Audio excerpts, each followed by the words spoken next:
Elsewhere, Russia says Syria's opposition coalition is seeking to prevent peace efforts in an attempt to provoke military intervention in the country. One gets the impression that the national coalition and its regional sponsors are doing everything they can to prevent a political process from starting, and by any means, including dishonest work of public opinion in the West, to achieve military intervention in Syria.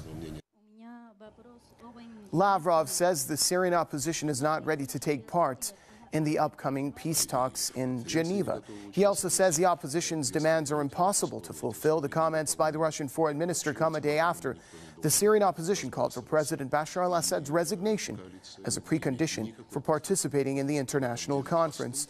Meanwhile, independent UN investigators say most Syrian insurgents are not seeking democracy. Brazilian expert Paulo Pinheiro and his team of UN investigators have also warned about the increasing radicalization of the foreign-backed insurgents.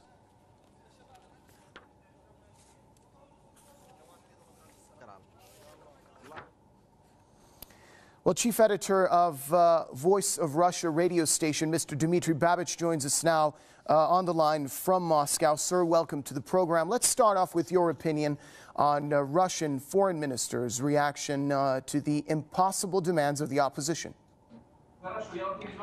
Well, I think that the Russian foreign minister was right when he said that the real impediment for the peace in Syria is the Syrian opposition and not Bashar al-Assad's government, because we know the government's position. It has been ready for talks for many months. After all, it was agreed in Geneva last year that the government of Syria would be part of the equation in finding, the way Syria will be governed in the future. Unfortunately, the Western countries have been pushing for a military solution. Now it looks like the United States has started to hesitate, and the United States agreed to co-sponsor, this peace conference together with Russia. But now it's quite obvious who wants to thwart that conference. It's obviously the radical part of the Syrian opposition and some European countries, such as France and Great Britain, who keep talking about some kind of, dictatorial government in Syria, that Bashar al-Assad is not eligible for these talks. Any person who has support of the Syrian population, and obviously a part of the Syrian population supports Mr. Assad, any such person should be a party to talks. Why do you think that the opposition is being seen as trying to derail any form of peace efforts? And also, what could be the dire repercussions of a military intervention in Syria?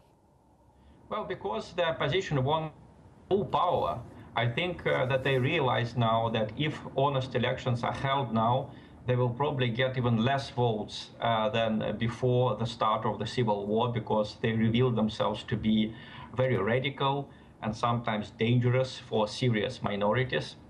So they want a military victory, and they want to achieve that victory by foreign hands, because they themselves are clearly unable to win the war in a short term, as it had been planned.